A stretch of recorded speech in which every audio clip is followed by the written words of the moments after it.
Fingerprints and eye scans of every person in India are being gathered in the biggest biometric database in the world. More than 1.2 billion people's data will be on the system, which will give access to the welfare state.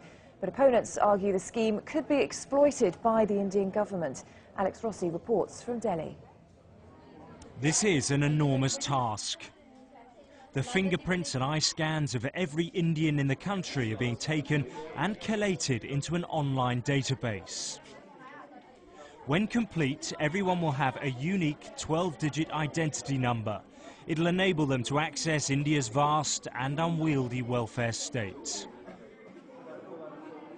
78-year-old Chandra is one of the first in line at this biometric data collection point outside Delhi. He believes the scheme will stop corruption and help the poor get their benefits.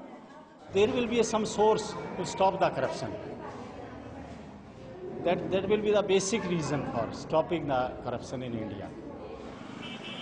As India gets richer, it's spending more in an attempt to lift the poor out of poverty. But much of the money is wasted or stolen by corrupt bureaucrats. This biometric scheme of identity proof will make theft by officials more difficult, according to the project organisers.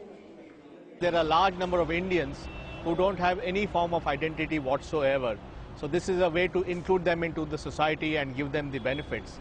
The second reason is to improve the efficiency and effectiveness of government spending on public welfare. The project will take at least 10 years to complete and will cost billions of pounds, but take-up has been impressive. 1 million people are now being processed at centres like this every day. Creating the world's largest biometric database is, of course, an enormous challenge in a chaotic country like India with a population of 1.2 billion people. In all, 2.4 billion irises will have to be scanned and 12 billion fingerprints will have to be taken. But critics of the programme argue it's not so much about fighting corruption, but what it will do is give an overbearing state even greater powers to abuse.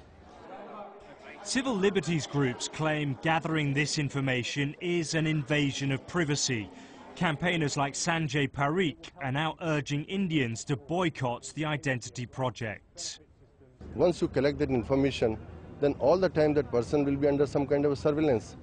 And whether that information will be kept in our country secret or it will be passed on to different companies and other countries as well. Organisers, though, say the database, which includes the biometric details of children and adults alike, will remain confidential.